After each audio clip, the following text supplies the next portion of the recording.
আমি রেডি আছি। আপনারা যদি শুরু করতে চান। লোকজন কি আসছে নাকি না? আসসালামু আলাইকুম ওয়া রাহমাতুল্লাহি ওয়া বারাকাতুহু। বিশ্বের বিভিন্ন প্রান্তের যেখান থেকে আজকে আমাদের এই লাইভ অনুষ্ঠানটি দেখছেন, সবাইকে আমাদের পক্ষ থেকে আন্তরিক মোবারকবাদ। নিশ্চয়ই আপনারা জানেন, আজকে যে ইস্যু নিয়ে আমরা লাইভে এসেছি সেটা অত্যন্ত গুরুত্বপূর্ণ। ব্রিটেনের একটি ইম্পর্টেন্ট ইস্যু হচ্ছে এটা। কারণ ব্রিটেন হচ্ছে বিশ্বের মধ্যে একটি অন্যতম রাষ্ট্র যেখানে স্টুডেন্টরা লেখাপড়া করে এবং তাও অনেক আগ থেকেই লেখাপড়া করে আসছে এবং এখানে ইউনিভার্সিটি গুলা কলেজ গুলা অনেক ভালো। এই দৃষ্টিতে আমরা দেখেছি বিগত সেপ্টেম্বর মাসে দেশের একটি বিল পাস হয়েছে যেখানে স্টুডেন্ট ভিসা যেগুলা আগে ছিল সেগুলোতে কিছুটা শিথিল করা হয়েছে এবং এই শিথিল করাকে অনেকে অনেক রকম নিয়েছে এবং অনেকে অনেক রকম ব্যাখ্যা দিচ্ছে। সেগুলোর মূল ব্যাখ্যাটা জানার জন্য এবং যাতে করে স্টুডেন্টরা প্রতারণার শিকার না হয় সেই বিষয়টি সামনে রেখে আমরা আজকে এই লাইভে এসেছি এবং আরো অনেক ইস্যু আছে যে ইস্যুগুলা একে একে আপনাদের সামনে আমরা তুলে ধরবো এবং আপনাদের সামনে এইগুলা পরিষ্কার হবে ইনশাআল্লাহ। সেই ইস্যু এবং এই সব বিষয়ে আলোচনা করার জন্য আমাদের সাথে আজকে লাইভে আছেন আন্তর্জাতিক আইনজীবী। আপনারা জানেন যে ব্রিটেন সহ ইউরোপের বিভিন্ন দেশে যিনি বিভিন্ন আইনি বিষয়ে পরামর্শ দেন এবং আজই তিনি আমাদের সাথে আছেন ব্যারিস্টার আবু বকর মোল্লা ভাই। ব্যারিস্টার আবু বকর মোল্লা ভাই, আসসালামু আলাইকুম। ওয়ালাইকুম সালাম ওয়া রাহমাতুল্লাহি ওয়া বারাকাতুহু। আপনাকে সালাম, শিপর ভাইকে সালাম এবং আপনার দর্শক শ্রোতাদেরকে সালাম। সবাইকে ধন্যবাদ। ধন্যবাদ। আমাদের সাথে যুক্ত আছেন সিলেট থেকে আমাদের সকলের পরিচিত মুখ এবং আমাদের অত্যন্ত পরিচিত, তিনিও আমাদেরকে আজকে আমাদের এই অনুষ্ঠানে যুক্ত আছেন। আমাদেরকে তিনিও জানতে চাইবেন অনেক কিছু মোল্লা ভাইয়ের কাছে, যে কিভাবে ব্রিটেনের লেখাপড়ার ব্যবস্থা এবং কিভাবে স্টুডেন্ট ভিসার কি প্রক্রিয়া এবং এইসব বিষয়ে জানতে চাইবেন। আজ সাথে আছেন আমাদের শাহরিয়ার আলম শিপার ভাই। শিপার ভাই, আসসালামু আলাইকুম। আনমিউট করতে হবে শিপার ভাই এখন। জি, আসসালামু আলাইকুম সালাম ওয়া রাহমাতুল্লাহি ওয়া বারাকাতুহু। মোল্লা ভাইকে সালাম এবং আপনাকে সালাম, পাশাপাশি যারা আমাদের সাথে যুক্ত হয়েছেন সবাইকে সালাম দিচ্ছি। আসসালামু আলাইকুম। ওয়ালাইকুম আসসালাম ওয়া রাহমাতুল্লাহ। ওয়ালাইকুম। জি, তাহলে আমরা এখন মোল্লা ভাইয়ের কাছে জানতে চাইবো যে ব্রিটেনে যে নতুন শিক্ষা ব্যবস্থা যেটা হয়েছে, আগেই তো ছিল স্টুডেন্ট ভিসা। জানি আমরা 2009-এ যখন স্টুডেন্ট ভিসা চালু হয় তখন অনেক স্টুডেন্টরা এই দেশে আসছে এবং এখনো আমরা শুনছি স্টুডেন্ট ভিসার যে নিয়ম যেটা সেটাকে শিথিল করা হয়েছে। তো স্টুডেন্ট ভিসা তো সবসময় ছিল, তাহলে এখন আবার নতুন করে এমন কি যে স্টুডেন্টরা নতুন করে ইয়ে করতে হবে বা নতুন এই সিস্টেমে কি কি আছে? কারণ আমি আপনাকে একটা ঘটনা বলবো, কারণ আমাকে একজন ইনবক্সে বলেছে, সেই ঘটনাটা আমি আপনাকে বলবো। আমি এখন জানতে চাই যে স্টুডেন্ট ভিসার নিয়ম কি, মানে কি নিয়মে স্টুডেন্ট ভিসারা এখানে আসবে বা এখানে আসলে কি কি সুযোগ সুবিধা আছে, এইসব বিষয় যদি আপনি আমাদেরকে একটু বলতেন, তারপরে আমরা আরো কিছু প্রশ্ন উত্তর নিব আর সব বিষয় জানবো ইনশাআল্লাহ। জি, ধন্যবাদ। এটা সত্য যে যে বাংলাদেশে এবং এখানেও অনেক লোকজন আমাদের সাথে যোগাযোগ করে যে লন্ডনে যাওয়ার নাকি ইজি রাস্তা তৈরি হয়ে গিয়েছে। জি জি, এখন আমাদের ভাই বোনদেরকে এনে দেন, এই করে দেন, সে করে দেন। তো আমাদের বক্তব্য হচ্ছে যে একদল লোক সবসময় ছিল যে বলে ভিন্ডালো ভিসা চালু হয়ে গেছে, স্টুডেন্ট ভিসা চালু হয়ে গেছে। তো এই ধরনের কথাবার্তা বলে প্রতারণা করে সাধারণ জনগণকে। আপনাদেরকে ধন্যবাদ স্পেশালি, আপনারা যারা কষ্ট করে এই প্রোগ্রাম আয়োজন করেছেন, লোকজন যেন এনলাইটেন্ড হতে পারে, এ ব্যাপারে সঠিক তথ্যটা জানতে পারে। আচ্ছা, স্টুডেন্ট ভিসা তখনই 2009 থেকে বাংলাদেশ থেকে যদিও শুরু হয়, এর আগেই কিন্তু স্টুডেন্ট ভিসা বাংলাদেশ থেকে যারা ভালো স্টুডেন্ট ছিল সবসময় আসা যাওয়া করেছে। বাট 2009 থেকে যে জিনিসটা হচ্ছে 30+10, কাসের জন্য 30 আর ফান্ডের জন্য 10। তো এইভাবে মানে পয়েন্টস দিয়ে যারা আসলেই সত্যিকার অর্থে পড়াশোনার যোগ্যতা রাখে না, এমন অনেক স্টুডেন্টদেরকে আনার চেষ্টা করা হয়েছে। এবং এইটার কারণে যে জিনিসটা হচ্ছে যে লন্ডনে কিছু ব্যাঙ্গের সাতার মতো প্রতিষ্ঠান জন্ম নিয়েছিল, যারা যারা অনেককে এনেছে তারা লাভবান হয়েছে, কিন্তু অনেক স্টুডেন্টরাই সত্যিকার অর্থে খুব ক্ষতির সম্মুখীন হয়ে গিয়েছে। আবার কেউ কেউ এসে তাদের কল্যাণে এসে পড়াশোনা করতে পেরেছে, অনেকে ভালো অবস্থায় আছে। আজকে আমরা দেখব মাঝখানে কিন্তু 2009-এর যে সিস্টেমটা ছিল যে সবাই এসে কাজ করতে পারবে, এরপরে তখন ওয়ার্ক রাইট ছিল, 2 ইয়ার্স ওয়ার্ক রাইট ছিল, সেটা মাঝখানে বন্ধ হয়ে যায়। তখন আবার ইউকেতে স্টুডেন্ট আসার রাস্তাটা বন্ধ হয়ে যায়। কেন বন্ধ হয়ে যায়? একটা কারণ হচ্ছে যে আইএলস তখন কম্পালসারি করে দেওয়া, আর স্টুডেন্ট ভিসার কোর্সগুলো তখন ইউনিভার্সিটিতে নিয়ে নেওয়া হয়। অর্থাৎ লোকাল যে কলেজগুলো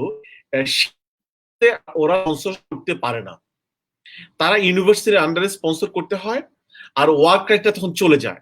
আর অপরদিকে যে জিনিসটা করা হয়, আইএলস এটাকে বাধ্যতামূলক করে দেওয়া হয়। আর বর্তমানে এখন যে জিনিসটা হচ্ছে, যেই কারণে এখন এই গুজবটা ছড়িয়ে পড়ছে যে লন্ডনে যাওয়ার রাস্তা ইজি করে দিয়েছে, সেটার ব্যাপারে আমরা কথা বলবো। তো এখানে প্রথম কথা বলে নেই, গতকাল 1 ডিসেম্বর থেকে জানুয়ারি থেকে যারা আসবেন, জানুয়ারির 1 তারিখ থেকে যারা ইউকেতে প্রবেশ করবেন, তাদের জন্য তাদের পয়েন্ট বেস সিস্টেম, নতুন সিস্টেম গতকাল থেকে চালু হয়ে গেছে। অর্থাৎ জানুয়ারির 1 তারিখ থেকে যারা ইউকেতে প্রবেশ করবেন, স্টুডেন্ট, ওয়ার্ক পারমিট, ইনভেস্টর, এই ক্যাটাগরিতে যতগুলো মানে ভিসা দরকার, সেগুলো 1 তারিখ থেকে যারা আসবে তাদেরটা গতকাল থেকে শুরু হয়ে গেছে। অর্থাৎ new point base system is open for them. আচ্ছা, এখন এই নিউ পয়েন্ট বেস সিস্টেমে কি আছে? নিউ পয়েন্ট বেস সিস্টেমে আপনাকে কাস্ট লাগবে, ইউনিভার্সিটি থেকে কাস্ট লাগবে, অর্থাৎ যে প্রতিষ্ঠানগুলো হোম অফিসের সাথে রেজিস্টার্ড তাদের কাছ থেকে কাস্ট লাগবে, এটা হচ্ছে ম্যান্ডেটরি। এরপরে আর দুটা জিনিস লাগবে, সেটা হচ্ছে যে 10 পয়েন্ট লাগবে হচ্ছে আপনার ইংলিশের জন্য, আর 10 পয়েন্ট লাগবে হচ্ছে আপনার ফান্ডের জন্য। এই দুই জিনিসটা মানে কাস ইউনিভার্সিটি থেকে কাস, 10 পয়েন্ট ইংলিশ, 10 পয়েন্ট ফান্ডস। আচ্ছা, এখন লোকজন কেন বলতেছে তাহলে এই যে কাস, এই গত 4-5 বছর ধরে তো কিন্তু ইংলিশও ছিল, ফান্ডও ছিল, কাসও ছিল, তাহলে এখন পার্থক্যটা কি? এখন পার্থক্যটা সেটা যে এই যে ইংলিশের রিকোয়ারমেন্টটার ক্ষেত্রে আগে সরকার যে মানে ইউনিভার্সিটিগুলো যে কথাটা বলতো যে আইএলস যে রিকোয়ারমেন্টটা, সেই রিকোয়ারমেন্টটা মানে আইএলস ব্রিটিশ কাউন্সিল থেকে এটা পাস করতে হবে। এবং আচ্ছা, এখন যে জিনিসটা ওনারা বলতেছেন, বাংলাদেশের যদি কোনো ভালো ইউনিভার্সিটি হয় এবং সেই ইউনিভার্সিটিকে যদি ব্রিটিশ যে ইউনিভার্সিটির স্টুডেন্টরা এসে পড়তে চায়, সেই ইউনিভার্সিটি যদি ওদের র্যাঙ্কিং সিস্টেমে দেখে মোটামুটি একটা ভালো মানের ইউনিভার্সিটি, এবং সেই ইউনিভার্সিটি যদি লিখে দেয় একটা স্টুডেন্ট ধরেন সোশিওলজিতে পড়ছে, যদি লিখে দেয় যে তাকে যে পড়াশোনা করা হয়েছে যেই সিস্টেমে, তার ব্যাচেলার ডিগ্রিটা অথবা মাস্টার্স ডিগ্রিটা এটা ইংলিশ মিডিয়ামে পড়ানো হবে, যদি লিখে দেয়, তখন আর যদি কোনো গ্যাপ না থাকে, বড় ধরনের কোনো গ্যাপ না থাকে, ধরেন 1-2 বছর পর্যন্ত ওরা গ্যাপটা অ্যাকসেপ্ট করে, কিন্তু এটা যদি 4-5 বছর গ্যাপ না থাকে, এবং তারও যদি আগের রেজাল্ট ভালো থাকে, মানে মেট্রিক ইন্টারের ইংলিশের রেজাল্ট যদি মানে ইংলিশের রেজাল্ট যদি ভালো থাকে, তারপর অনার্স মাস্টার্সের রেজাল্ট যদি ভালো থাকে, তার যদি 60% অ্যারাউন্ড 60% মার্কস থাকে, এবং ইউনিভার্সিটি একটা লেটার লাগবে, এটাকে এমওআই লেটার বলে, সেটা যদি থাকে তখন তাকে ইউনিভার্সিটি ওই যে 10 পয়েন্টস থাকে না। এখন এই জিনিসটা নিয়ে অনেকে ব্যবসা শুরু করে দিয়েছে যে তোমার তো এখন ইংলিশ লাগবে না, অ্যাকাউন্টে টাকা লাগবে, আমরা টাকা দেখাই দেবো, 1 মাস মাত্র টাকা লাগে। আমরা ফান্ডের কথা আসতেছি, ফান্ডের মাস টাকা দিতে হয়। তো সেখানে যদি কেউ লন্ডনে পড়ে, আমরা হিসাবটা বলছি, ধরেন তার ফান্ডে অনেকে দেখিয়ে দিচ্ছে লন্ডনে যদি কেউ পড়ে তার লাগতেছে হচ্ছে 12,635। আমরা টোটাল ফিগারটা আপনাদের দিচ্ছি এখন, 1 সেকেন্ড। আর যদি লন্ডনের বাহিরে কেউ পড়ে তখন তার ফিগারটা একটু কম, অর্থাৎ তো এখন যে কথাটা বলতেছিলাম যে অনেক মানে এজেন্ট যারা আছে তারা স্টুডেন্টদেরকে ফান্ডটা দেখাই দেয়, আর তারা ইউনিভার্সিটির যে রিকোয়ারমেন্টটা সেটা ওনারা বলে যে আমরা কোনোভাবে লেটার আনাই দেব। আমার কাছে 3টা কেস গত 2 মাসে আসছে যে মানে ইউনিভার্সিটি কোনো স্বনামধন্য প্রতিষ্ঠান না, হ্যাঁ, এবং সেই ইউনিভার্সিটি ইংলিশ মিডিয়ামে পড়ানো হয় না, কিন্তু তারা কোনোভাবে লেটার অ্যারেঞ্জ করে দিয়েছে যে তার ইংলিশ মিডিয়ামে পড়ানো হয়েছে। হোম অফিস কিন্তু ভিসা রিফিউজ করে দিয়েছে 3টা কেস, এবং কি লিখেছে জানেন? যে এটা একটা ফ্রড কেস, আগামী 10 বছরের জন্য সে লন্ডন আসতে পারবে। কি কঠিন। এটা হচ্ছে ঘটনা। তো এই কারণে অনেকে বলে যে এখন অল্টারনেটিভ কি? আপনাদের কাছে কোশ্চেন এসেছে আরো। আমরা ব্রিটেনে বর্তমানে আসার অনেক সুযোগ সুবিধা আছে, অনেক লাভ আছে। আমরা চাই বাংলাদেশের যারা সত্যিকার জেনুইন স্টুডেন্ট তারা লন্ডনে এসে ভালো পড়াশোনা করুক, সুযোগ সুবিধা নেক, সেটা আমরা চাই। কিন্তু আপনি যদি একেবারে ইংলিশ না বলতে, ইংলিশ যদি না থাকে, আপনি যদি ভুল একটা মানে ফেক একটা লেটার যদি দিয়ে আপনি অ্যাপ্লিকেশন করেন, আপনি যে কাজ নিয়ে নিলেন, ইউনিভার্সিটি আপনাকে কাজ দিয়ে দিল ফেক লেটারের ভিত্তিতে, কিন্তু অফিস কিন্তু এটাকে চেক করতে পারে। আমার কাছে 3টা কেস এসেছে, এবং যদি এটা ভুয়া প্রমাণিত হয় আপনি 10 ইয়ার্স লন্ডনে আসতে পারবেন না, ভিজিট ভিসাও আসতে পারবেন না, কোনো ভিসাতে আসতে পারবেন না। হ্যাঁ, এইটা হচ্ছে একটা বড় ধরনের সুযোগ যে আপনার প্রতিষ্ঠান যদি লিখে দেয় আপনাকে ইংলিশ মিডিয়ামে তাদেরকে পড়ানো হয়েছে, অর্থাৎ আপনি যখন শাহজালাল ইউনিভার্সিটি পড়ছেন অথবা সিলেট কোনো ভালো ইউনিভার্সিটি পড়ছেন, প্রাইভেট ইউনিভার্সিটি, ওরা লিখে দিল তার যদিও সে বিবিএ পড়ছে, যদিও সে পলিটিক্যাল সায়েন্সে পড়ছে, যদিও সে বিজনেসে পড়ছে, অ্যাকাউন্টিং এ পড়ছে, ইসলামের ইতিহাসে পড়ছে, কিন্তু তার কোর্সটা চলছে হচ্ছে ইংলিশ মিডিয়ামে, এবং তার রেজাল্ট মোটামুটি ভালো। আচ্ছা, এটা গেল একটা সিনারিও। আর সেকেন্ড সিনারিও হচ্ছে আপনি যদি মানে আপনার এমওআই লেটার নাই, অর্থাৎ মিডিয়াম অফ ইনস্ট্রাকশন লেটার, আপনি ইউনিভার্সিটি কলেজ আপনাকে এটা বললো না যে না আমরা এই চিঠি দিতে পারবো না, তখন আপনার রাস্তা কি? আগে যেটা ছিল আপনাকে আইএলটিএস লাগতো। আমরা আইএলটিএস কোর্টের মানে স্কোরের কথাটা বলবো রিকোয়ারমেন্টের সময় যখন কোশ্চেন আসবে, তখন আইএলটিএস ছাড়া আপনি ভিসা হতো না। কিন্তু এখন এমওআই লেটার যদি কারো না থাকে, there is an alternative option. Alternative option হচ্ছে আপনি একটা স্টুডেন্ট মোটামুটি ইংরেজি জানে, সে আইএলটিএস পরীক্ষা দিল, কিন্তু তার স্কোর সব সেকশনে 5.5 আসে নাই, অথবা মিনিমাম 5 লাগে প্রত্যেক সেকশনে যদি ব্যাচেলার ডিগ্রি কেউ পড়ে। তখন ধরেন এভারেজ আসছে 5, কিন্তু তার কোর্সটা সে এখন অ্যাপ্লিকেশন করছে, সেপ্টেম্বরে আসতে চায় অথবা মেতে আসতে চায়, তখন ইউনিভার্সিটিকে যদি বলে যে আপনি আমার একটা টেস্ট নেন, ওরা ইউনিভার্সিটির একটা স্কাইপ টেস্ট নেয়, ইন্টারনাল স্কাইপ টেস্ট নেয়, তো ছাত্রটা যদি মোটামুটি ভালো হয় ওই স্কাইপ টেস্টের ভিত্তিতে ইউনিভার্সিটি তাকে কাজ দিয়ে দেয়। এবং ইউনিভার্সিটি সুন্দর করে বলে যে হ্যাঁ তার আইএলটিএস এর স্কোর ছিল এবং আমরা তাকে ইন্টারনাল স্কাইপ টেস্ট নিয়েছি, we are satisfied with his English efficiency, তখন তাকে ভিসা দিয়ে দেয়। এখন আরেকটা সুযোগ আছে এখন, সেটা হচ্ছে যে অনার্স কোর্সের সাথে মাস্টার্স কোর্সের সাথে প্রি-সেশনাল কোর্স দিয়ে, প্রি-সেশনাল কোর্স ধরেন অনার্স 1 বছর অ্যাড করে দিয়ে দিবে, অনার্স কোর্স 3 বছর 1 বছর অ্যাড করে দিবে ইংলিশের জন্য, মাস্টার্স কোর্স 1 বছর করে দিবে হচ্ছে ইয়ের জন্য, মানে প্রি-সেশনাল ইংলিশ কোর্সের। হ্যাঁ, এটা কিন্তু এক ধরনের বিজনেস। আপনাকে একটা বছর তারা আপনার অতিরিক্ত টাকা নিতেছে ইংলিশের নামে। হুম, এখন মানে যে জিনিসটা আসার দিক হলো যে একটা ছেলে যদি তার আইএলস ঠিকমতো কভার করতে না পারলো পরীক্ষা দিয়ে, সে ইন্টারনাল স্কাইপ টেস্ট দিয়ে যদি স্যাটিসফাই করে ফেলেছে ভিসা পেয়ে যাবে। এরপরে কিন্তু যাদের তৌফিক আছে, ফাইন্যান্স ফান্ডিং এর সুযোগ আছে, তারা হয়তো কম আইএলটিএস স্কোরের ভিত্তিতেও ইউনিভার্সিটির ইন্টারনাল স্কাইপ টেস্ট দিয়ে আসতে পারবে। এই হচ্ছে নতুন সুযোগ সুবিধা।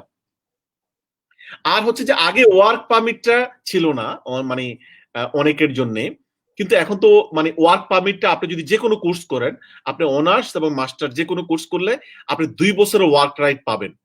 আপনার কাছে একটা কোশ্চেন এসেছে, আপনি আমাকে দিয়েছেন, সেখানে বলা হয়েছে যে তারা কি বিজনেস করতে পারবে, কাজ করতে পারবে ওয়ার্ক পারমিটের সময়? অবশ্যই, অবশ্যই।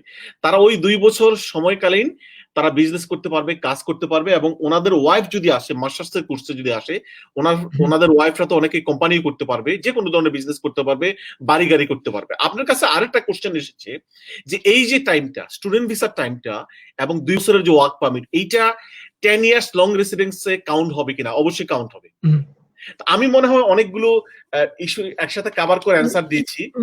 এখন আপনাদের কাছে যদি কোনো কোশ্চেন থাকে আপনারা বলতে পারেন। জি, ঠিক আছে, ওইগুলা ইনশাআল্লাহ আপনাকে আরো প্রশ্ন করা হবে, কারণ অনেক প্রশ্ন আমাদের কাছে আছে, এই প্রশ্নগুলো করা হবে। আমি শিপার ভাইয়ের কাছে যাওয়ার আগে আমি আপনাকে একটা ঘটনা বলছি। আমাকে একজন ভাই ফোন করে বলছে, প্রথমে মেসেজ দিছে, খুব বেশি মেসেজ দিয়ে, তারপরে আমাকে ফোন দিছে, ফোন দিয়ে বলে, ভাই এইভাবে আমাকে একজন বললো আমাকে অফার লেটার দিবে, কাস্ট লেটার দিবে, সবকিছু বলে আমার সব ডকুমেন্ট নিয়ে আমার কাছ থেকে 5 লাখ টাকা নিয়ে নিচ্ছে, অর্থাৎ 5,000 পাউন্ড লাগবে এখানে জমা দিতে। তো আজ 3 মাস হয়ে গেছে, কিন্তু তার টাকারও খবর নাই, তার কাছেরও খবর নাই, কোনো অফার লেটার নাই, ইউনিভার্সিটির কোনো ডকুমেন্ট তার কাছে নাই। আমরা তো কোনো ডকুমেন্ট থাকলে দাও, তাহলে আমরা দেখতে পারি, হয়তো চেক করতে পারি ইউনিভার্সিটিতে, তো তার কাছে কোনো ডকুমেন্টও নাই। অথচ টাকা নিয়ে মানুষ বলছে যে এগুলা মানে প্রথম টাকা জমা দিতে হয়, তারপরে তোমার এইগুলা বের হবে, এই সেই অনেক কিছু। তো এইসব বিষয়ে ইনশাআল্লাহ আপনি কিছু বলবেন? অবশ্যই আমি বলবো। শিপার ভাই বলবেন নাকি না আমি বলবো এখন? শিপার ভাইয়ের কাছ থেকে কিছু শুনে ফেলি ইনশাআল্লাহ। আচ্ছা, আমি একটু বলি। থ্যাংক ইউ, আপনাদের সবাইকে ধন্যবাদ। মোল্লা ভাই আসলে মোটামুটি সব কভার করে ফেলছেন। মানে আপনাদের বর্তমান যে প্রক্রিয়ায় স্টুডেন্ট ভিসা, যে পয়েন্ট বেসড এবং যে বিষয়গুলি নিয়ে স্টুডেন্ট ভিসা আমরা কাজ করছি, এগুলো কিন্তু মোটামুটি কভার হয়ে গেছে। তারপরেও অনেকের কাছে অনেক প্রশ্ন থেকে যাচ্ছে, যে প্রশ্নগুলি হচ্ছে, আমাদের তো আসলে সিলেট থেকে বেশিরভাগ লোকের ইউকে যাওয়ার উদ্দেশ্য হচ্ছে, ইউকে তে যাওয়ার মানে হচ্ছে, আমরা তো সিলেটিরা অনেকে মনে করি যে সিলেট সেকেন্ড হোম হচ্ছে ইউকে, লন্ডন। ইউকে বলে না, সবাই বলে লন্ডন। হ্যাঁ, লন্ডন চলে গেলে মনে করে আর কি যে অনেক বড় একটা কাজ করে ফেলছে। তো সবারই উদ্দেশ্য থাকে যে আমি লন্ডন যাবো, ঠিক আছে, তবে সেখানে গিয়ে কি আমি সেটেল হতে পারবো? আমার একটা প্রশ্ন। 2 নম্বর, তাদের টার্গেট থাকে যে আসলে তো ফিনান্সিয়ালি অল ওভার আমাদের সবাই যে খুব ভালো সাউন্ড, এটা তো বলা যায় না। সবারই টার্গেট ফিল আপ করতে গিয়ে অনেক কষ্ট করে টাকা টুকা নিয়ে সবাই রওনা হয়। সেখানে তাকে যে কাজ করে সেটা আমরা কভার করতে পারবো কিনা, মানে খরচ দিয়ে কোর্স কমপ্লিট করতে পারবো কিনা, সেটাও একটা টার্গেট অনেকের থাকে, চাকরি করে। আরেকটা বিষয় এখানে মোল্লা ভাই হয়তো বলতে পারবেন, ইদানিং আমাদের সিলেটে বা সারা দেশেই শুনতেছি যেটা ডিউলিঙ্গো নামে একটি কোর্স, যেটা আপনি বলেন নাই, এই ডিউলিঙ্গো দিয়ে কাস্ট লেটার বা অফার লেটার ইস্যু হচ্ছে বিভিন্ন ইউনিভার্সিটিতে। ডিউলিঙ্গো ইংলিশ আইএলটিএস এর পাশাপাশি অল্টারনেটিভ বা প্যারালালি একটা কোর্স, যেটা বলা হচ্ছে যে জানুয়ারি সেশনের জন্য এটা আছে, জানুয়ারি পরে এটা অফ হয়ে যেতে পারে। সবাই ডিউলিঙ্গো দিচ্ছে, অনেকেই দিচ্ছে, আবার অফার লেটার পাইছে অনেকে, কাস্ট লেটার অনেকে পাইছে, জমাও দিছে, এরকম অবস্থায় আছে। এখন কথা হচ্ছে এইসব আসলে ঠিক আছে কিনা, ডিউলিঙ্গো দিয়ে সবাই ভিসা পাবে কিনা, এগুলো অনেকের কোয়েশ্চন। ঠিক আছে, এগুলো একটু আপনি খাবার দিলে একটু ভালো হয়। আচ্ছা, ঠিক আছে, ধন্যবাদ শাহরিয়ার ভাই। সেটা হচ্ছে আপনার, আমি ডিউলিঙ্গো দিয়ে প্রথমে শুরু করি। আইন কি বলে? আইন বলে আপনার 10 পয়েন্টস ইংলিশে পেতে হলে B2 লাগবে। আইন হচ্ছে মানে B2 লেভেল ইংলিশ লাগবে। আইনে কিন্তু এই কথাটা বলা নাই আপনার আইএলটিএস লাগবে অথবা টোফেল লাগবে, আইনে এই কথাটা বলা নাই। এখন ডুলিঙ্গের যে ব্যাপারটা, এটা যদি B2 লেভেলের হয়, ডুলিঙ্গ না, আমরা তো অন্য আরো কিছু বডিরও দেখছি, ইংলিশ সার্টিফিকেট দেখেছি, সেটা যদি B2 লেভেলের হয় এবং মানে মিনিমাম 5 সব সেকশনে যেই প্রফিসিয়েন্সিটা, আপনারা চাইলে আমরা আরেকদিন আরেকটা প্রোগ্রাম করতে পারি যে কোন কোন মানে যোগ্যতার বলে আইএলসটা অ্যাকসেপ্ট হয়, হ্যাঁ, এবং কি কি প্রফিসিয়েন্সি থাকবে। তো আমি আজকে মৌলিকভাবে যে কথাটা বলছি যে আইনের ভিতরে এই কথাটা লেখা নাই যে এটা আইএলস হতে হবে, আইনের ভিতরে লেখা হচ্ছে এটা B2 লেভেলের ইংলিশ হইতে হবে। এখন B2 লেভেলের ইংলিশটা এটা আপনি আইএলস থেকে নিতে পারেন, সেটা আপনি টোফেল থেকে নিতে পারেন, এইটা আপনি এই ডুলিঙ্গো থেকে নিতে পারেন। তারপরে হচ্ছে যে আরো বিভিন্ন ধরনের টেস্ট আছে, যেমন চাইনিজরা এক ধরনের টেস্ট দেয়, তারপরে হচ্ছে যে আরো বিভিন্ন দেশের লোকজন মানে তারা বিভিন্ন ধরনের টেস্ট দেয়, অনেক দেশে ওরা আইএলস করতে পারে না। সাউথ কোরিয়া থেকে আমি কয়েকটা কেস দেখেছি, তাদের দেশে different pattern, but it has to be B2 স্ট্যান্ডার্ডের, এটা হচ্ছে একটা। আর সেকেন্ড, আপনি কোশ্চেন করেছে সেটেলমেন্ট এবং ওয়ার্ক, এটার কি হবে। আমি কিন্তু অ্যান্সার দিয়েছি, যদি একটা ভালো স্টুডেন্ট হয়, আপনি ধরেন এদেশের অনার্স 3 বছরের কোর্স আছে, 4 বছরের কোর্স আছে। এখন একটা স্টুডেন্ট যখন 4 বছরের কোর্স করলো, সে এরপর 2 বছর কি পাচ্ছে, ওয়ার্ক পারমিট পাচ্ছে, তো কত হইলো, 6 বছর। এরপরে যদি কেউ মাস্টার্স করে, তো তখন কত হলো, 7 বছর। এরপরে যদি কেউ PhD করে, 10 বছর। After 10 years he will get settlement. Okay, মাঝখানে যে 2 বছর সে কি করতে পারবে, দেখেন, প্রথম এসে আমরা স্টুডেন্টদের সুবিধার জন্য যেটা বলতেছি, আপনাদের পক্ষ থেকে আপনারা এই অ্যাডভাইসটা করবেন যে প্রথম বছর থাকা খাওয়ার টাকাটা, ইউনিভার্সিটির টাকা তো সে দিয়েই দিল, সে যেন থাকা খাওয়ার টাকাটা এটা অ্যারেঞ্জ করে নেয়, একটু কষ্ট করে নেয়, এবং সে যেন পড়াশোনার নিয়তে আসে। যে জিনিসটা হবে, এদেশে ইনশাল্লাহ লকডাউন কিন্তু আজকে থেকে শেষ লন্ডনে, এবং জানুয়ারি থেকে আমি আশা করতেছি লন্ডনের ইকোনমি, বিজনেস শুরু হবে, একটু কষ্ট হবে, টাইম।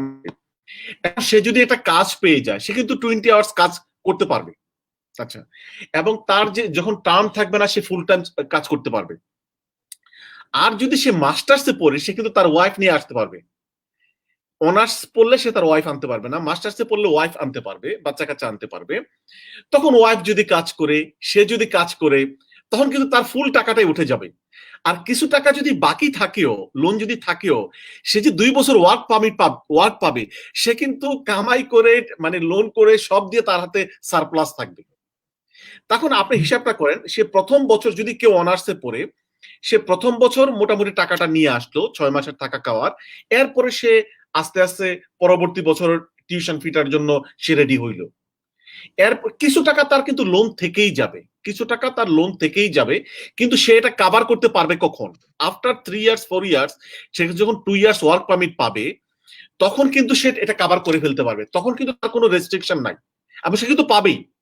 এদেশ থেকে যদি কেউ একটা ডিগ্রি নেয়, সে কিন্তু এটা কভার করতে পারবেই। কিন্তু এখন কোশ্চেন হচ্ছে যে এটা যেন পড়ার নিয়তে আসে। সে যদি পড়ার নিয়তে না আসে, তাহলে কিন্তু সে একটা মুশকিলে পড়ে যাবে। এরপর আসেন এজেন্টদের কথা। এজেন্টরা যে টাকা পয়সা 5 লাখ 6 লাখ টাকা নিয়ে নেয়, আমার কাছে কয়েকটা কমপ্লেইন আসছে 10 লক্ষ টাকা নিয়ে নেয়। আচ্ছা দেখেন, সেটা হচ্ছে যে এজেন্টরা কিন্তু একটা কমিশন তারা পাবে ইউনিভার্সিটি থেকে। আমি জানি না বাংলাদেশের এজেন্টদেরকে ওনারা কেমন দেয়, আমি এটা ডিসক্লোজ করতেছি না, এজেন্টরা আমার প্রতি রাগ করবেন। তো একটা মোটামুটি সম্মানজনক একটা মানে পার্সেন্টেজ ওনারা পায়, হ্যাঁ। তো এখন হচ্ছে যে হ্যাঁ, বাংলাদেশের এজেন্টরা অতিরিক্ত কি চার্জ করতে পারে, মানে রিজনেবলি আপনি যদি ইনসাফ জাস্টিস চিন্তা করেন, একজন স্টুডেন্টদের কাছে না হয় 50,000, না হয় 1 লাখ, যে ভাই আমি একটা কমিশন পাই, কথাবার্তা ক্লিয়ার বলতে হবে যে ভাই আমি ইউনিভার্সিটিতে একটা কমিশন পাবো, বাট এটা আমার জন্য সাফিসিয়েন্ট না, ওইটা তো আসবে পরে। কমিশনটা কিন্তু এজেন্টরা সাথে সাথে পায় না, পায় না। ইউনিভার্সিটি যদি স্টুডেন্টরা ভিসা পেয়ে যায়, আর স্টুডেন্টরা যদি টিউশন ফি দিয়ে দেয়, তখন ইউনিভার্সিটি 4 মাস পরে 3 মাস পরে একটা পার্সেন্টেজ তাদেরকে দিয়ে দেয়। কিন্তু ভালো এজেন্ট যারা, তারা কি করা উচিত, তারা বলতে পারে যে দেখো আমার প্রসেসিং বাবদ আমার একটা ফিক্সড চার্জ আছে 50,000, 60,000, না হয় বড় জোর 1 লাখ। এর বেশি তো হইতে পারে না। আপনি তো 5 লাখ টাকা নিতে পারেন না। আর আমি স্টুডেন্টদেরকে বলবো যে আপনারা ইউনিভার্সিটির টিউশন ফি আপনি কিন্তু এই ভিডিওটা চারদিকে প্রচার করবেন। আমার প্রতি অনেক রাগ যারা মানে সিলেটে যারা ভিন্ডালু ভিসার নামে টাকা নিছে আমাকে ফোন দিয়ে বলছে যে আপনি ভিন্ডালু ভিসার বিরুদ্ধে বলেন কেন? আমাকে সত্য কথা বলতেই হবে। ভিন্ডালু ভিসার নামে কোনো টাকা নাই এবং যারা ভিন্ডালু ভিসার নামে টাকা নেয় মানুষের কাছ থেকে তারা এটা অন্যায় করতেছে। তো আমি তাদের উদ্দেশ্যে বলতেছি ভাই আপনারা যদি ওয়ার্ক পারমিট ভিসার প্রসেসিং করেন, স্টুডেন্ট ভিসার প্রসেসিং করেন, আপনারা 50,000 1 লাখ টাকা না হয় আপনি আপনার অফিস খরচ বাবদ, আপনার সার্ভিস বাবদ এটা বলে কয়ে চার্জ করেন। যে ভাই আমি একটা কমিশন পাবো 5-6 মাস পরে, কিন্তু আমি যে ভাই অফিসটা চালাচ্ছি, আমি লন্ডনে এজেন্টের সাথে যোগাযোগ করতেছি, ইউনিভার্সিটির সাথে যোগাযোগ করতেছি, তোমাকে ফর্ম ফিল আপে হেল্প করব, তোমাকে আমি টাইম দিচ্ছি, তোমার জন্য সময় দিচ্ছি, তুমি আমাকে মিনিমাম 50,000 দিতে হবে, 75,000 দিতে হবে, 1 লাখ টাকা দিতে হবে। এই টাকাটা আপনি ক্লিয়ারলি বলেন। আর আমি স্টুডেন্টদেরকে বলবো, গার্ডিয়ানদেরকে বলবো, আপনারা কোনো এজেন্টের কাছে ইউনিভার্সিটির টিউশন ফি 1 টাকাও দিবেন না। আপনারা টিউশন ফি দিবেন ডাইরেক্ট ইউনিভার্সিটির নামে, ডাইরেক্ট টাকাটা দিয়ে দিবেন, ইউনিভার্সিটিকে ডাইরেক্ট টাকাটা দিয়ে দিবেন। এবং পরবর্তী যদি আপনার ডাইরেক্ট টাকা দেন এজেন্টের মাধ্যমে ছাড়া, ইউনিভার্সিটি কিন্তু তখন আপনি যে অ্যাপ্লিকেশন করবেন তখন আপনাকে ফোন নাম্বার দিতে হবে, ইমেল অ্যাড্রেস দিতে হবে, ইউনিভার্সিটির একটা কমিউনিকেশন আপনার চ্যানেল হয়ে যাবে এবং সেই ইমেলের মাধ্যমে আপনার পরবর্তীতে কোনো কারণে যদি ভিসা রিফিউজ হয় তখন আপনারা কিন্তু টাকাটা চাইতে পারবেন। হ্যাঁ, ইউনিভার্সিটি সামান্য একটা চার্জ কেটে রাখবে। ভালো ইউনিভার্সিটি গুলো কিন্তু কোনো টাকা কেটে রাখে না। ভালো ইউনিভার্সিটি গুলো পরিপূর্ণ ফুল টাকাটা দিয়ে দেয়। আপনি 10,000 অনার্সের টিউশন ফি কিন্তু 12,000-এর নিচে না অধিকাংশ ইউনিভার্সিটিতে, মাস্টার্স এর প্রায় 14-15,000। তো আমি কয়েকটা ভালো ইউনিভার্সিটি চিনি তারা পুরো টাকাটাই দিয়ে দেয়। আর কোন কোন ইউনিভার্সিটি 250 পাউন্ড, 300 পাউন্ড, 400 পাউন্ড, এবং ওনারা একটা ক্লিয়ারলি বলে যে আমরা টাকাটা কেটে রাখলাম। তো আমি মনে হয় শিপার ভাইয়ের কোশ্চেনের জবাব দিতে পেরেছি। সেটেলমেন্ট সম্ভব যদি পড়াশোনা করে, ওয়ার্ক পারমিট নেয়, ঠিক মতো পড়াশোনা করে, এটা সম্ভব। এখানে আরেকটা সুযোগ আছে শিপার ভাই এবং জয়নাল ভাই, যে সেটা হচ্ছে যে আপনি যদি ভালোভাবে পড়াশোনা করেন, আপনি ওয়ার্ক পারমিট অনার্স পাস করার পরে আপনি যদি ওয়ার্ক পারমিট কোথাও পেয়ে যান, আমি অনেক স্টুডেন্টকে জানি, আমি তো দীর্ঘদিন আলহামদুলিল্লাহ লিগ্যাল প্র্যাকটিসে, অনার্স অনেক স্টুডেন্ট অনার্স করে কিন্তু ওয়ার্ক পারমিট পেয়ে গিয়েছে ভালো বেতনের জব করে। আপনি যদি 10 বছর অপেক্ষা করতে হবে না, কিন্তু আপনি 5 বছর পরেই আপনি কিন্তু ওয়ার্ক পারমিট যদি আপনি পেয়ে যান, আপনি কিন্তু you are on the route to settlement, আপনি কিন্তু সেটেলমেন্টের রাস্তা চলে যাচ্ছেন। আপনি 3 বছরের অনার্স করলেন, আপনি 2 বছরের ওয়ার্ক পারমিট পেলেন, আপনি আমার কথাটা খেয়াল করেন, 3 বছর পরে যখন আপনি 2 বছর ওয়ার্ক পারমিট পেলেন, আপনি 6 মাসের ভিতরে যদি জব পেয়ে যান, একটা ভালো জব, ওই যেদিন থেকে আপনি জব পাইলেন ওই দিন থেকে 5 বছর কিন্তু কাউন্ট হয়ে যাবে। ওই 5 বছর পরে কিন্তু আপনি ইনডিফিনিট পেয়ে যাবেন।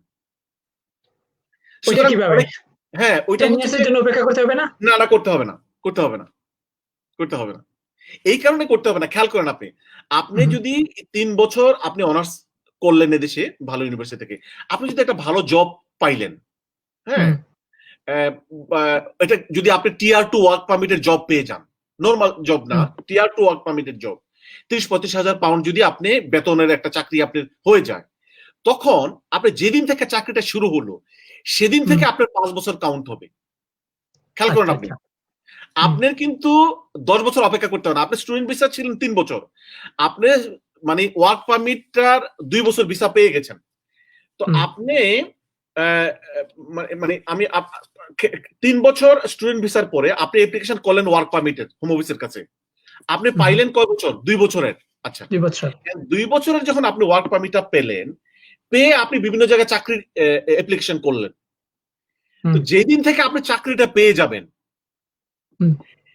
সেদিন থেকে আপনার নতুন করে 5 বছর কাউন্ট হবে। ওই 5 বছর পরে কিন্তু আপনি ইনডিফিনিট অ্যাপ্লিকেশন করে ফেলতে পারবেন।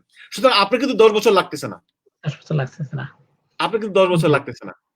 সুতরাং এদেশে আপনারা অ্যাডভাইস করবেন স্টুডেন্টরা যেন ভালো ইংলিশ শিখে এদেশে পড়াশোনার নিয়তে আসে, এসে যেন আত্মীয় স্বজন রেস্টুরেন্টে দৌড় না দেয়। রেস্টুরেন্টে পার্ট টাইম কাজ করুক, অসুবিধা নাই, পার্ট টাইম কাজ করুক পড়াশোনাকালীন, এটা তাদের একটা হেল্প, কিন্তু পড়াশোনাটা যেন চালিয়ে যায়। দেখেন অনেকে এসে বিয়ে শাদী করতে চায়, আরে ভাই বিয়ে শাদী করতে গেলে আপনি 30-35 হাজার টাকা পাউন্ড খরচ করতে হবে, আপনি তো ওইটা লাগতেছে না। আপনি পড়াশোনা করতে তো আপনার 10-12 হাজার পাউন্ড না লাগে প্রথম বছরে যদি আপনি টিউশন ফি দেন। এরপর আপনি সম্মানজনক বিয়ে করবেন, আপনি চাকরি বাকরি করবেন, আপনি শ্বশুর বাড়ি সালাম দেবে, আপনি কেন বিয়ে শাদী করতে যাবেন? বিয়ে শাদী করবেন যোগ্যতা অর্জন করে।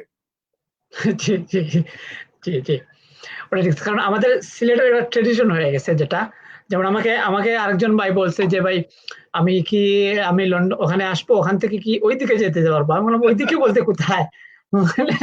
বলে ওইদিকে না, আপনার বর্ডার কি খোলা থাকবে না বন্ধ থাকবে, ব্রেক্সিট তো হয়ে যাচ্ছে। আমি বললাম ও এই চিন্তা করে যদি তুমি দেখেন এই কোশ্চেনটা আমাকে অনেকে করতেছে, এটা একটা দুর্বিসন্ধমূলক, এটা খারাপ কোশ্চেন। এই স্টুডেন্টদের, এই ধরনের মানুষদের জীবনে আসলে মানে খুব ভালো কিছু হয় না, এবং তারা এবং হোম অফিস যদি বুঝতে পারে, আপনি যে দেখেন এটা সমস্যা যেটা হবে, এখন কিন্তু ব্রেক্সিট শুরু হয়ে যাচ্ছে। ব্রেক্সিটের পরে কিন্তু 1 তারিখ থেকে ব্রেক্সিট, ব্রেক্সিটের পরে কিন্তু যাতায়াতটা খুব বেশি ইজি থাকবে না, অর্থাৎ যাতায়াত খুব ইজি, হ্যাঁ এটা ইজি থাকবে না। হ্যাঁ, কেউ যদি জেনুইন স্টুডেন্ট হয়, আমি অনেক স্টুডেন্টকে চিনি যাদের দেশ ঘোরার ইচ্ছা আছে, হ্যাঁ আপনি ফ্রান্সে ভিজিটে যেতে পারবেন, ইউরোপের বিভিন্ন দেশে ভিজিটে যেতে পারবেন, অনেক স্টুডেন্টরা কানাডা ভিজিটে যায়, এবং অনেকে আপনারা শুনলে খুশি হবেন যে লন্ডনে পড়তে এসেছিল তখন এক সময়, ওই যে 2009-এর যখন শুরু হয়ে যায়, মোটামুটি ভালো স্টুডেন্ট। লন্ডনে তখন কাজের পারমিটটা অনেকটা বন্ধ হয়ে গিয়েছে, এই দেশ থেকে ওরা কানাডা এবং আমেরিকার ভিসার জন্য অ্যাপ্লাই করেছে, তাদেরকে সহজে ভিসা দিয়ে দিয়েছে। আপনি যদি যোগ্যতা থাকে, আপনি যদি ভালো পড়াশোনা করেন, আর এদেশে এসে তো আপনার ইংলিশটা খুব ডেভেলপ হবে, আপনি কেন পড়াশোনা করতে পারবেন না? আপনি যদি মোটামুটি পরিমাণ একটা ইংলিশের যোগ্যতা থাকে, এদেশে আপনি না হয় একটা ইংলিশ কোর্স করলেন এক্সট্রা, আপনি স্টুডেন্ট ভিসার এক্সট্রা না হয় ইংলিশ কোর্স করলেন, ইংলিশটা ডেভেলপ করলেন, আপনাকে কেন এদিক সেদিক চিন্তা করতে হবে? জি শাহরিয়ার ভাই, আমার মনে কোশ্চেনের জবাব দিয়েছি, এবং জনাল ভাই। জি শিপার ভাই, হ্যাঁ প্রশ্নের আনসার আমি পেয়ে গেছি। তো আমার আরো 2-1টা কোয়েশ্চেন আছে আমার কাছে, একটু আমি মোল্লা ভাইকে এগুলা একটু জানতে চাচ্ছিলাম, অনেকে জানতে চায়, বিশেষ করে ওই যে ডিপেন্ডেন্ট ভিসা যেগুলা মাস্টার্স এর জন্য, তো অনেকের টার্গেট থাকে যে একসাথে অ্যাপ্লাই করার জন্য, ওয়াইফ বাচ্চা সবাই একসাথে অ্যাপ্লাই করতে চায় এবং একসাথে যেতে চায়।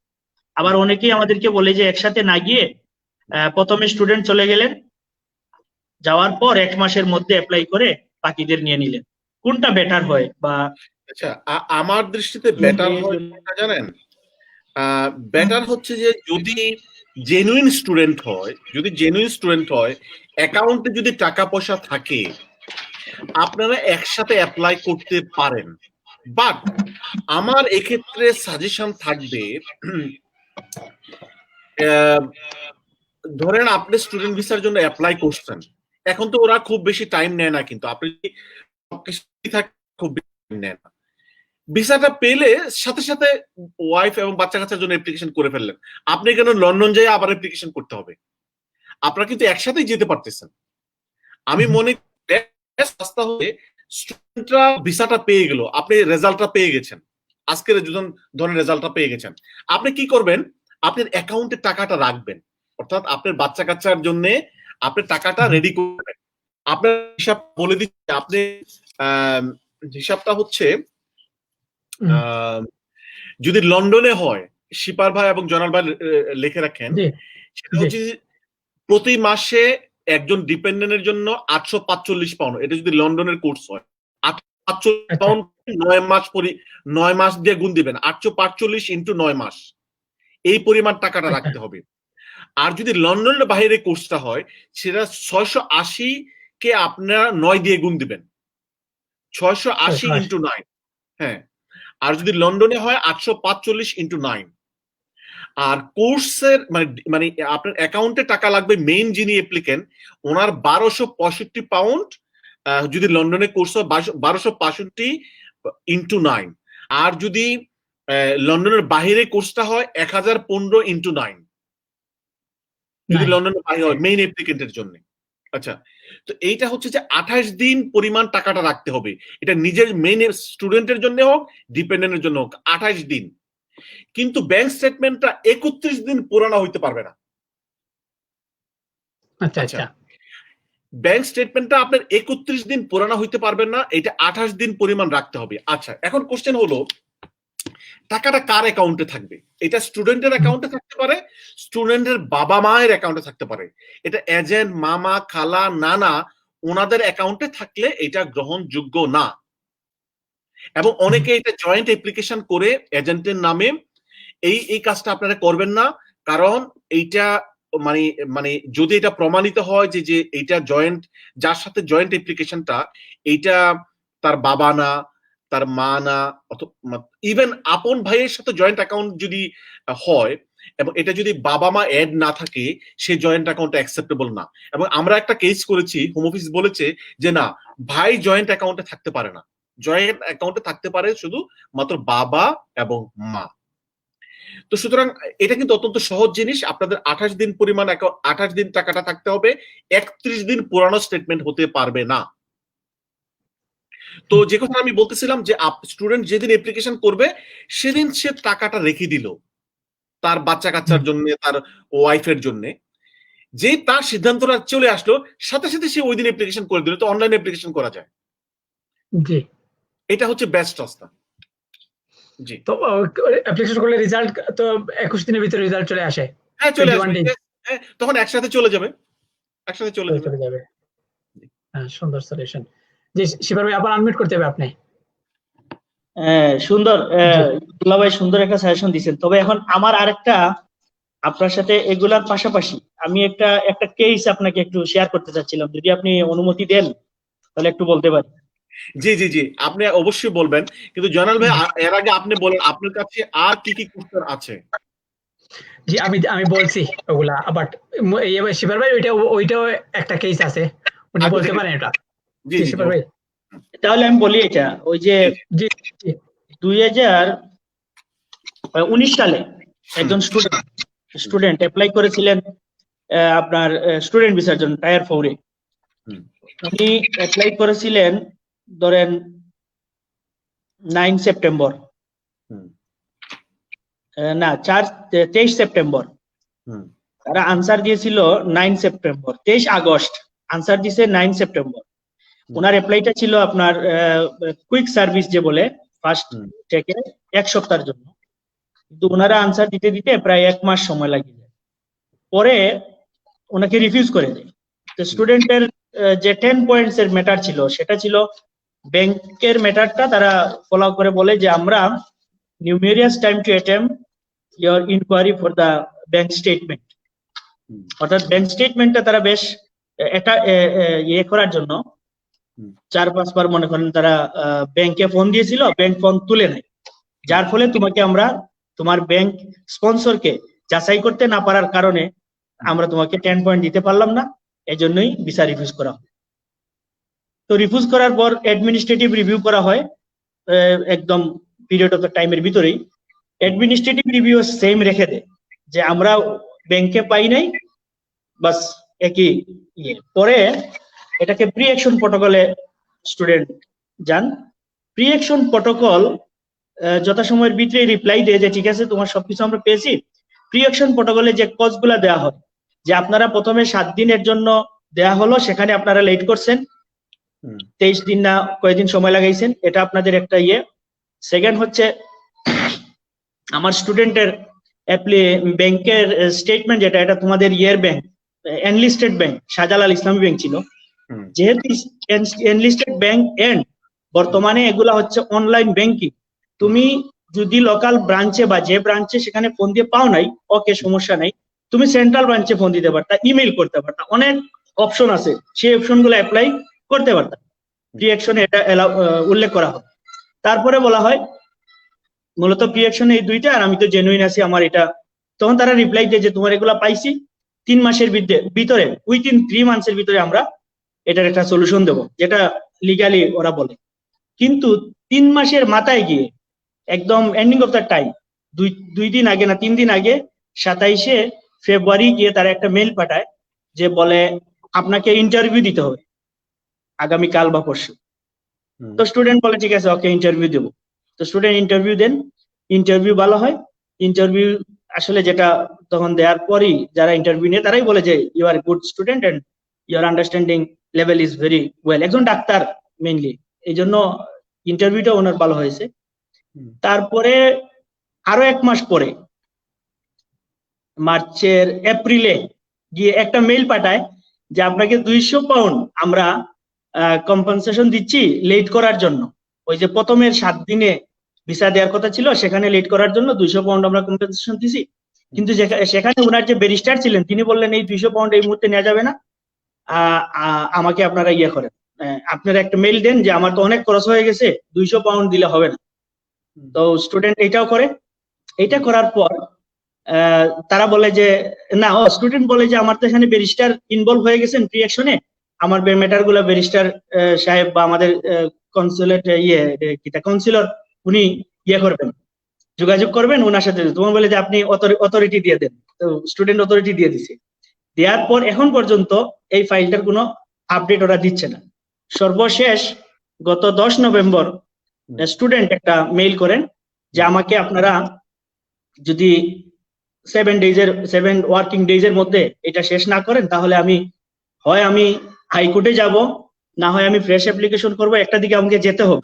আমার তো 1 ইয়ার আপনারা পেন্ডিং রেখে দিচ্ছেন, আমার এইরকম স্টুডেন্ট লাইফটাকে আপনারা এভাবে ইয়ে করতে পারেন না, আপনারা একটা আনসার দেন। তখন তারা আবার আনসার দিছে যে আনসারটা হচ্ছে এরকম যে the secretary of state has reviewed your request regarding the delay and anticipated date of receiving a decision on your application. Please note that whilst it is not possible to commit to a time frame as to when a decision will be made on your application, the matter has now been escalated. Or let's say arekta point, you will be contacted by the decision making team regarding the status of your application in due the course. এটা হচ্ছে ওদের last মেইলে। এখন এই কেসটা আসলে কি হচ্ছে একটু আপনি যদি আচ্ছা, সেটা হচ্ছে যে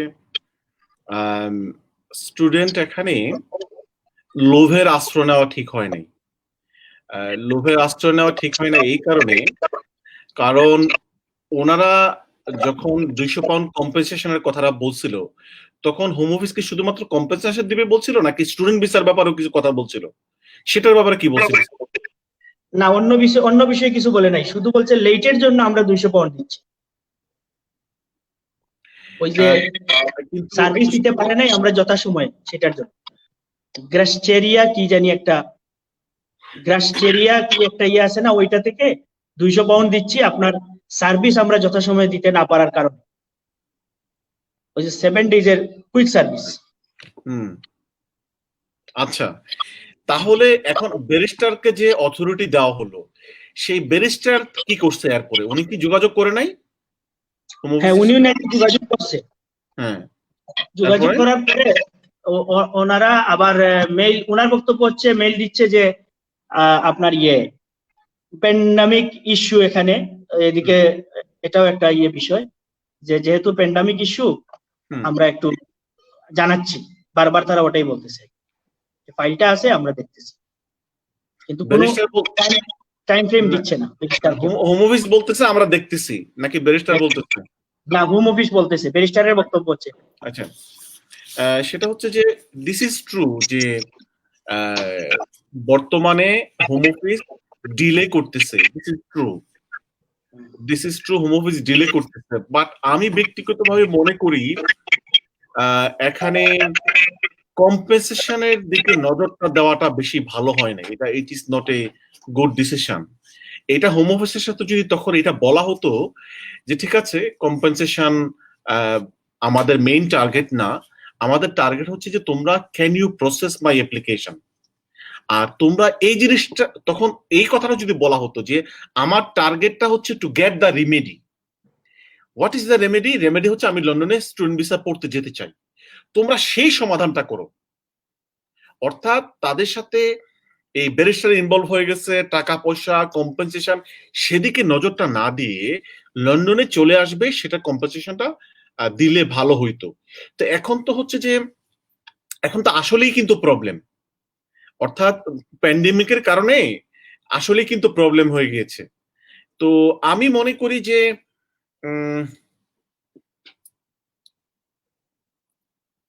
এই সিচুয়েশনে তাকে কি ফ্রড এলিগেশনস দিছে? ফ্রড এলিগেশনস না দিলে হি ক্যান রিঅ্যাপ্লাই। এখন মোল্লা ভাই, এই রিঅ্যাপ্লাই কি এই মেইলটা থাকা অবস্থায়, মানে এই সিচুয়েশনে যেহেতু প্রি অ্যাকশন ওরা ক্লোজ করতেছে না, ওরা বলতেছে যে decision making team will be contacted with you. আপনার যে ভদ্রলোকের এই কেস, তিনি যদি আপনার লয়ারকে বলে দেয় যে লোক, মাই client is very upset and he is becoming very impatient, rather than waiting for the next step, I mean going to a judicial review. Pre-action protocol to judicial review also, je amra rather than going for judicial review, our client wants to make fresh application, we do not want to proceed with that. Yeah, barrister can do that. Just এটা বলে দিলেই কি এটা সমাধান হয়ে যাবে, একটা mail করে? Oh yes, ব্যারিস্টার যদি বলে দেয় যে আমরা আমরা আপসেট হচ্ছিলাম, আমরা এই কারণে আমরা ফ্রেশ অ্যাপ্লিকেশন করতে চাচ্ছি। এখন আমি তো ফুল ফাইলটা দেখি নাই, আমি আপনার কথার উপর ভিত্তি করে বলতেছি। আমি ফুল ফাইল দেখলে আমি বিস্তারিত বলতে পারতাম, বাট আমি জেনারেলি ফাইল না দেখে, এটা কিন্তু সবাই মনে রাখবেন, এগুলা হচ্ছে যে জেনারেল ইনফরমেশন। আমরা এটা কিন্তু প্রপার আইনি অ্যাডভাইস আমরা দিতে পারি না, এবং আইনি অ্যাডভাইস দিতে হলে আপনার প্রত্যেকের কেস দিতে হবে, আপনি আমার ক্লায়েন্ট হতে হবে, এগুলো হচ্ছে জেনারেল ইনফরমেশন। তো এই কথাটা আমি জেনারেলি বলতেছি, সেটা হচ্ছে যে আপনার কথা থেকে আমি যেটা বুঝলাম, জেনারেল ইনফরমেশন, এটা it's not a legal advice, it should not be accepted as that. General advice হচ্ছে যে যদি ফ্রড এলিগেশনস না থাকে, আপনাদেরকে এটা বুঝতে হবে এখানে কোনো ফ্রড এলিগেশনস আছে কিনা। ফ্রড এলিগেশন যদি থাকে তাহলে ফ্রেশ অ্যাপ্লিকেশন করে লাভ হবে না। হোম অফিস কি করবে? সন্দেহ করবে এবং আগেরটার ভিত্তিতে অ্যাপ্লিকেশন করবে। বাট আমি যে কথাটা বলছি, যে লয়ারের মাধ্যমে এবং স্টুডেন্ট ব্যক্তিগতভাবে বলবে যে দেখো, আমি ইমপ্রেশনড হয়ে গেছি, আমি তো জেনুইনলি পড়াশোনা করতে যেতে চাই, আর ইউনিভার্সিটির সাথে সে যোগাযোগ করে যে তোমরা আমাকে আরেকটা ফ্রেশ কাজ দাও, আর এইবার যেন যেই ব্যাংকগুলো ভালোভাবে কুইকলি রেসপন্ড করে তাদের মাধ্যমে সেই ব্যাংকে অ্যাকাউন্ট করে যেন রিঅ্যাপ্লিকেশন করা হয়। এবং দিস ইজ পসিবল। আপনি you can withdraw the pre-action protocol, yes, lawyer just can inform, এবং এটা তার যে অ্যাপ্লিকেশনে সেটাও সে উল্লেখ করে দিবে যে I had the pre-action protocol, আর দেখো আমি এই ইমেল করছিলাম। তার নতুন অ্যাপ্লিকেশনে সেই কথাটা উল্লেখ করতে হবে যে আমার প্রি-অ্যাকশন প্রটোকল ছিল, এবং আমি I mail to the Home Office that I do not want to pursue for judicial review. Rather than waiting for the judicial review or pre-action protocol, now I am making fresh application. But আমি জানি না exactly ভিতরের অবস্থাটা কি। ভিতরের অবস্থাটা যদি এখানে কোনো ফ্রড সন্দেহ হয়, আপনি নিউ অ্যাপ্লিকেশন করে লাভ হবে না, বরং প্রি-অ্যাকশন প্রটোকলে আপনাকে চ্যালেঞ্জের মাধ্যমে যেতে হবে, চ্যালেঞ্জ করতে হবে হোম অফিসকে। কারণ এখানে ক্লিয়ার হচ্ছে যে শিপার ভাই ওটা বলছেন যে ব্যাংক শুধু রিফিউজের কারণ হচ্ছে যে ব্যাংক ওনাকে রিপ্লাই করে নাই, ব্যাংকের সাথে তারা যোগাযোগ করতে পারে নাই, ব্যাংকের টাকা ছিল না এটা বলে নাই, বাট ব্যাংকের সাথে যোগাযোগ হয় নাই, এই জন্য রিফিউজ করতে।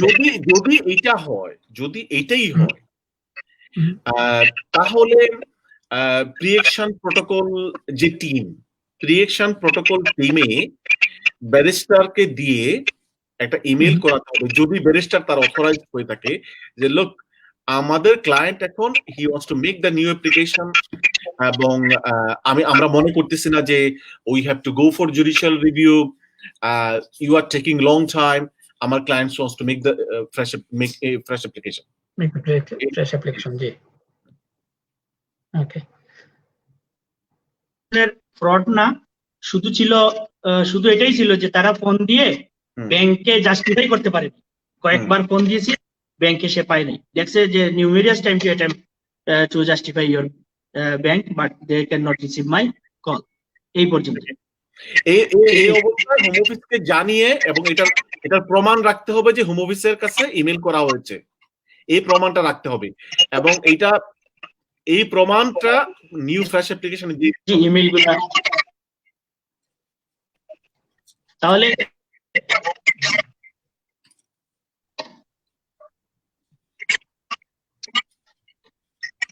শোনা যাচ্ছে না, সম্ভবত আপনার রিসিপশনের প্রবলেম হচ্ছে শিপা ভাই। আমি শুনতেছি, হ্যাঁ, আচ্ছা ঠিক আছে।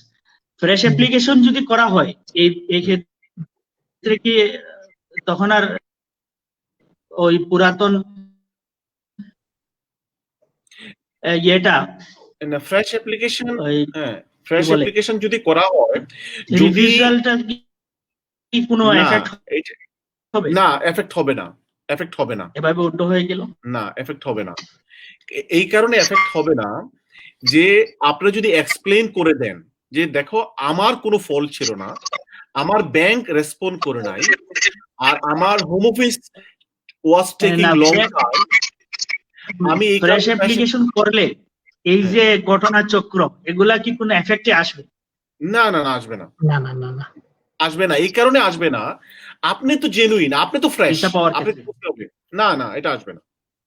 তবে এখানে শর্ত হচ্ছে আপনাকে উইথড্র করতে হবে, আপনাকে উইথড্র করতে হবে, হোম অফিসকে জানাইতে হবে যে আই এম উইথড্রয়িং, এই শব্দটা লিখতে হবে যে I do not want to pursue for judicial review. বলতেছি এই কথাটা ফ্রেশ অ্যাপ্লিকেশন করলে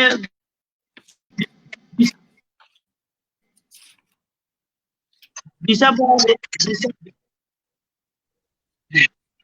আমি শাহরিয়ার ভাইয়ের কথাটা শুনতেছি না, আপনি কি জয়নাল ভাই শুনতেছেন? না আমি শুনতেছি না, রিসিপশনে একটু প্রবলেম করতেছে আচ্ছা, শিপা ভাই। আমি আমার কথাটা বলে দেই, আচ্ছা, আবার ঠিক বলে আছে, দেই। ঠিক সেটা আছে। হচ্ছে যে, হ্যাঁ, অন্য না, ঠিক আছে, আমি অ্যান্সারটা দিয়ে দিই, আপনি শুনে রাখেন। সেটা হচ্ছে যে যদি এখানে অন্য কোনো হিডেন ব্যাপার না থাকে, আর আপনি যদি আহ, আপনি যদি হোম অফিসকে চিঠি দেন এবং আপনার লয়ার যদি চিঠি দেয়, আপনার লয়ার দিতে হবে, কারণ আপনি এখানে লয়ার এঙ্গেজ করছেন, আপনার লয়ার দিতে হবে এবং আপনি দিতে হবে। আর আপনি যে আপনার লয়ারকে ইমেল করছেন, আপনার লয়ারকেও আপনি ইমেল করতে হবে, স্টুডেন্ট যিনি, যে লোক আমি এখন I want to withdraw, I don't want to go for judicial review, I need to come to UK, I need to take the new session.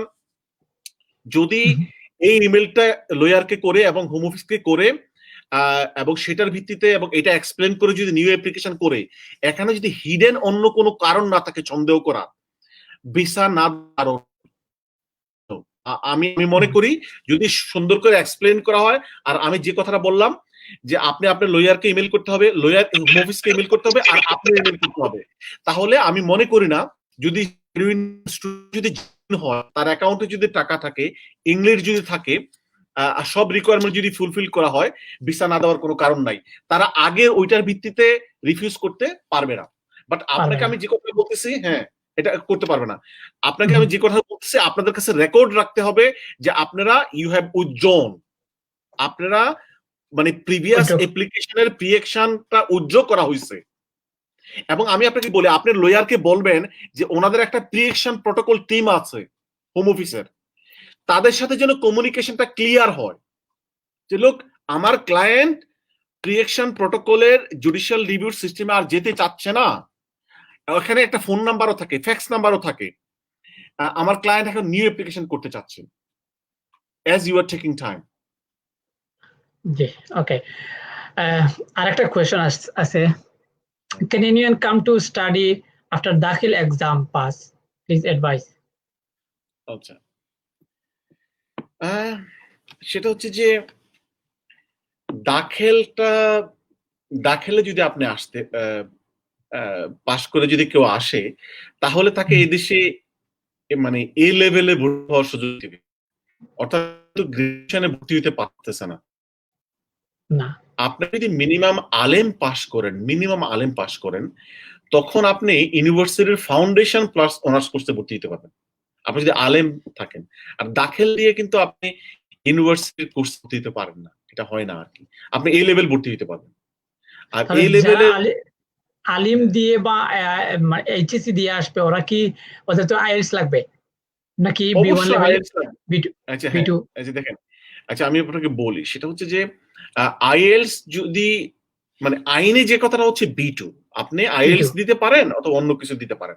এখন যদি আপনার আইএলটিএস না থাকে, আপনি আপনি যদি ইংলিশ ভালো পারেন, আপনি তো আইএলটিএস চেষ্টা করা উচিত। হ্যাঁ, ধরেন আপনার 5.5 আপনার প্রত্যেক সেশনে লাগে, মিনিমাম লাগে হচ্ছে 5 অনার্সে আসতে, গড়ে লাগে হচ্ছে 5.5। এটা হচ্ছে যে জেনারেল ইনফরমেশন। তো ধরেন আপনি 5 এর কম পাইছেন কোন একটা সেকশনে, বাট অধিকাংশ সেকশনে 5 অথবা 5 এর চেয়ে বেশি, তখন আপনি ইউনিভার্সিটিকে বললেন আমি স্কাইপ টেস্ট দেব, আমি ইউনিভার্সিটি ইন্টারনাল স্কাইপ টেস্ট দেব, তখন কিন্তু আপনি আইএলটিএস এর যে রিকোয়ারমেন্টসটা বাধ্যতা মানে এটাকে আপনি ওভারকাম করতে পারতেছেন। আচ্ছা আচ্ছা, জি শিপার ভাই খেয়াল করবেন, ইটস এন ইম্পর্টেন্ট জিনিস যে যদি আপনি ইন্টারমিডিয়েট পাস স্টুডেন্টদেরকে যদি এখানে আনতে চান, যদি আসতে চায়, তখন সে তো ইউনিভার্সিটি থেকে এমওআই লেটার পাচ্ছে না, তো সে কি করবে?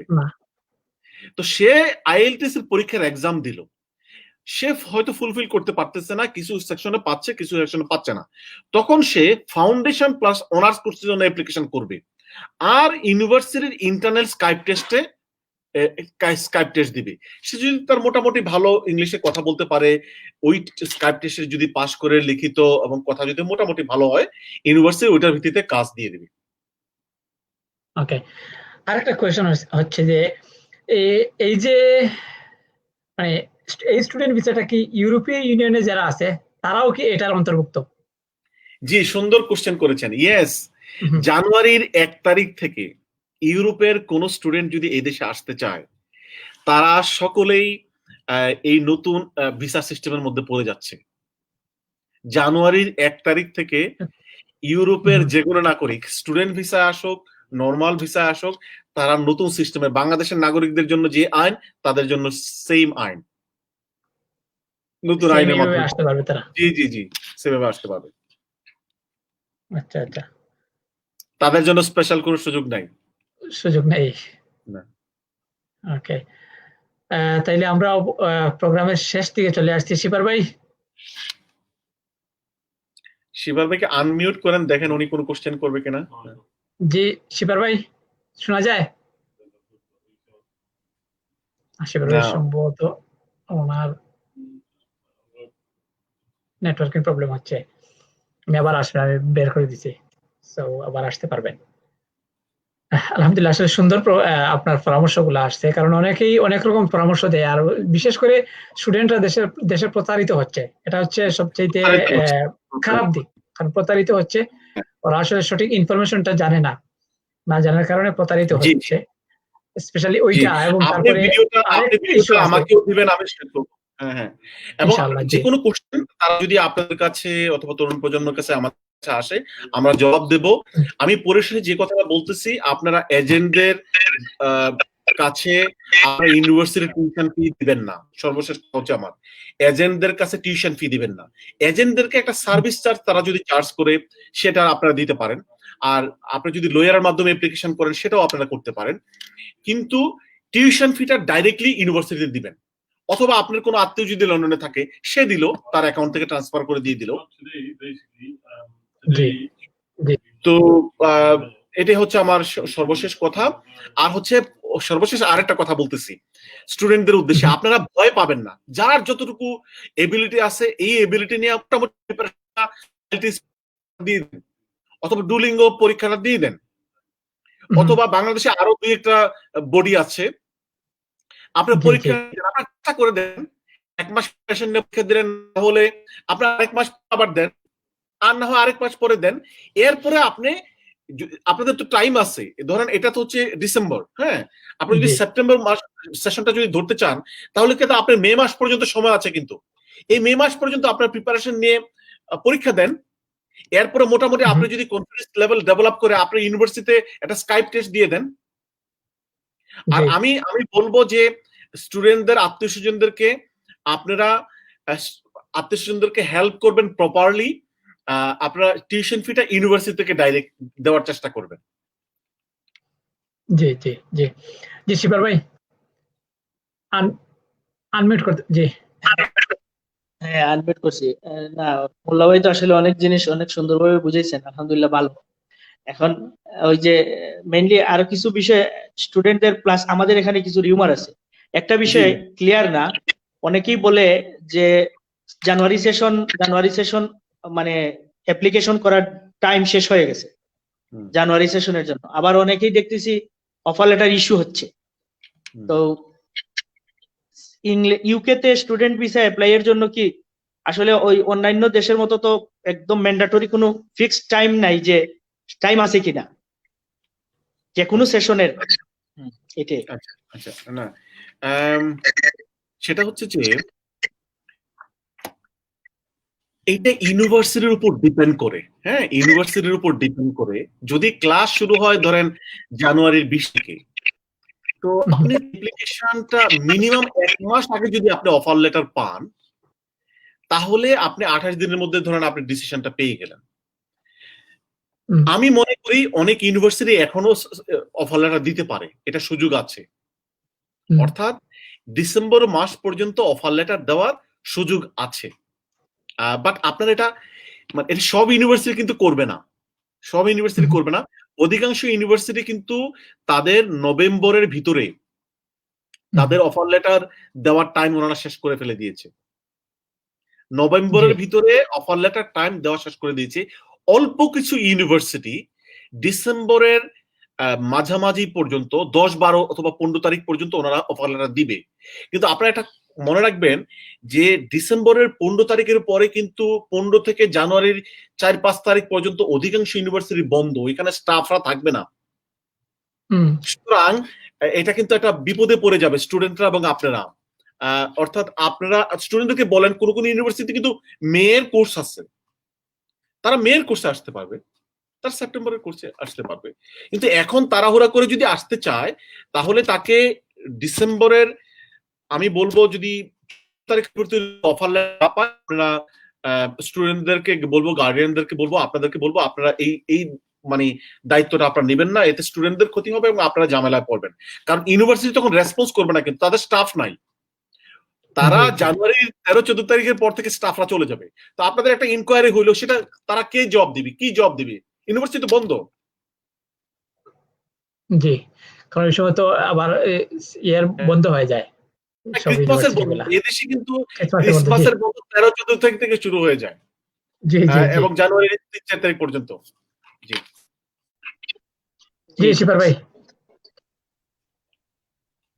জি ঠিক আছে মোল্লা ভাই, কথাটা বুঝতে পারছি। আর ওই যে আমি যে একটা স্টুডেন্টের বিষয়ে যে বললাম, যে কেসটা নিয়ে কথা বললাম, উনি যদি এখন অন্য কোনো ইউনিভার্সিটিতে অ্যাপ্লাই করে, এখন নতুন করে অ্যাপ্লাই করে ওই প্রি অ্যাকশন প্রটোকল উড্রো করে ফেলে, প্লাস নতুন ইউনিভার্সিটি চয়েস করে অ্যাপ্লাই করে ওনার প্রসেসে যায়, লাইক সামনে মে সেশন আছে, মে সেশনের জন্য উনি যদি প্রস্তুতি নিয়ে কাজ শুরু করে, তাহলে তো উনার আর আপনার যে ফর্মুলা বলছেন বা পলিসি বলছেন সেভাবেই আগাতে পারবে।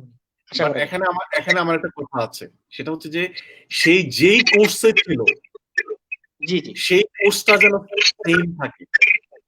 ধরেন আপনি বিজনেস অ্যাপ্লিকেশন করছেন, আপনি অন্য কোর্সে পড়বেন, তাহলে হোম অফিস সন্দেহ করবে। আচ্ছা, এটা একটা।